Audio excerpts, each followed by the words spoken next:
नमस्ते, मेरा नाम राजा कनौजिया है और आप मेरे यूट्यूब चैनल M12 जीके देख रहे हैं। मित्रों, दोस्तों, मैं बताऊंगा आज कि अगर आप दिव्यांग हैं, दिव्यांग सर्टिफिकेट बनवाने जा रहे हैं और ये दिव्यांग सर्टिफिकेट बनवाने के क्रम में आपका जब मेडिकल होता है, जब आपका परीक्षण किया जाता है, डॉक्टर साहब आपका दिव्यांगता को जाँचते हैं, परखते हैं, चेकअप करते हैं, तो उस समय बोलते हैं कि आप जो है सो दिव्यांग नहीं हैं।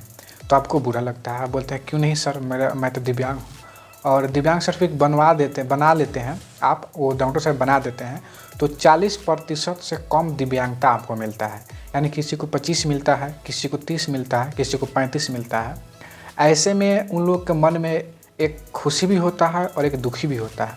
खुशी इस बात का होता है कि मैं इतना दिन से दौड़ रहा हूँ, घूम रहा हूँ, तो जो है सो मेरा विकलांग सर्टिफिकेट बन गया है। और दुखी इस बात के लिए होते हैं जब उनको पता चलता है कि इस दिव्यांगता सर्टिफिकेट से कोई काम होने वाला नहीं है, तो फिर वो घबरा जाते हैं और बहुत सारे बात पूछते हैं कि अब क्या करना है, क्या नहीं करना है। तो उसी बात पर आज मैं आपको बताऊंगा कि अगर आपका विकलांगता 40% से कम है तो आपको क्या करना चाहिए, और 40% कम आपका दिव्यांगता है तो आपको क्या क्या चीज़ लाभ मिलेगा, क्या चीज़ का फ़ायदा मिलेगा या नहीं मिलेगा। तो आप मेरे यूट्यूब चैनल पर नए हैं तो यूट्यूब चैनल को सब्सक्राइब कर लीजिए और बेल आइकन दबाना नहीं भूलिएगा, इसलिए कि जो भी मैं नया वीडियो डालूंगा तो आपके मोबाइल पर नोटिफिकेशन चल जाएगा, आप उसको देख लीजिएगा और जान लीजिएगा, समझ लीजिएगा।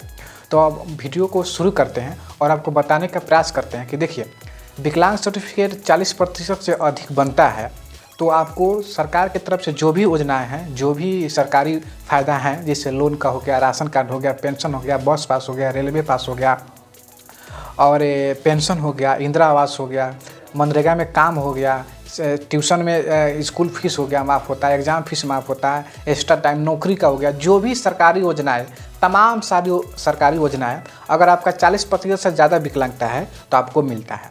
लेकिन बहुत मेरे भाई बंधु मित्र का कहना है कि सर मेरा दिव्यांग सर्टिफिकेट तो है लेकिन 40% से कम दिव्यांगता है, तो मैं अब क्या करूँ। मैं जाता हूँ पेंशन के लिए तो पेंशन नहीं हो पाता है, कोई योजना लेता हूँ सरकारी तो उसमें कोई फ़ायदा नहीं मिलता है। तो यह बात सही है मित्रों कि अगर आपका 40% से कम विकलांगता है तो आप कोई भी सरकारी लाभ नहीं लेने के लिए पात्र नहीं है, कोई भी सरकारी लाभ आपको नहीं मिलेगा। यह देखिए, यह सत्य है, मैं अपने मन से नहीं बोल रहा हूँ, चाहे जो भी आपको बता रहा है तो वो अपने मन से नहीं बता रहा है। अगर आपका 38% विकलांगता भी है ना, फिर भी आप कोई भी सरकारी लाभ लेने के लिए आप जो है सो योग्यता नहीं रखते हैं, सरकार आपको कोई भी योजना का लाभ नहीं देगी। कम से कम 40% विकलांगता होना ही चाहिए, तो ही आप योजना का लाभ ले सकेंगे, कोई भी सरकारी योजना का लाभ ले सकते हैं, उसका फ़ायदा उठा सकते हैं। लेकिन आप विकलांग हैं फिर भी 40% तक कम विकलांग है, आपको कोई फ़ायदा नहीं है। जैसे एक उंगली कट गया, आप तो विकलांग हैं लेकिन आप 10% विकलांग हैं, कोई फ़ायदा नहीं होता है। 2 उंगली कट गया फिर भी 20%, उसे कोई फ़ायदा नहीं है। तो इस तरह से मैं आपको बता दूंगा, बार बार पूछना चाह रहे थे, पूछ भी रहे थे, तो सोचा हूँ कि एक वीडियो के माध्यम से आपको बता दूँ, विस्तारित बता दूँ, आपको परेशान होने की कोई ज़रूरत नहीं है। आपको सरकार लाभ नहीं देगी, हाँ अब आप उसको 30% को 40% करवा लेते हैं, जैसे भी करवाना है वो आपके ऊपर है, समझे ना, बुद्धि लगाइए या ऐसे का वैसा टेक्निकल, जैसे भी आपको 30 से 40 करवा लेते हैं तो आपको लाभ मिलेगा। लेकिन अगर 30% है, 20% है, 10% है तो आपको कोई लाभ सरकार नहीं देगी, यह सत्य है। बिहार गजट, भारत सरकार का दिशा निर्देश नोटिफिकेशन मैं पढ़ा हूँ, समझा हूँ, वकील साहब से भी समझा हूँ, पढ़ा हूँ, तो यह बात निकल कर आई है कि 40% से कम अगर विकलांगता है तो आपको कोई लाभ नहीं दिया जाएगा। उम्मीद करता हूँ कि यह वीडियो आपको अच्छा से समझ में आ गया होगा।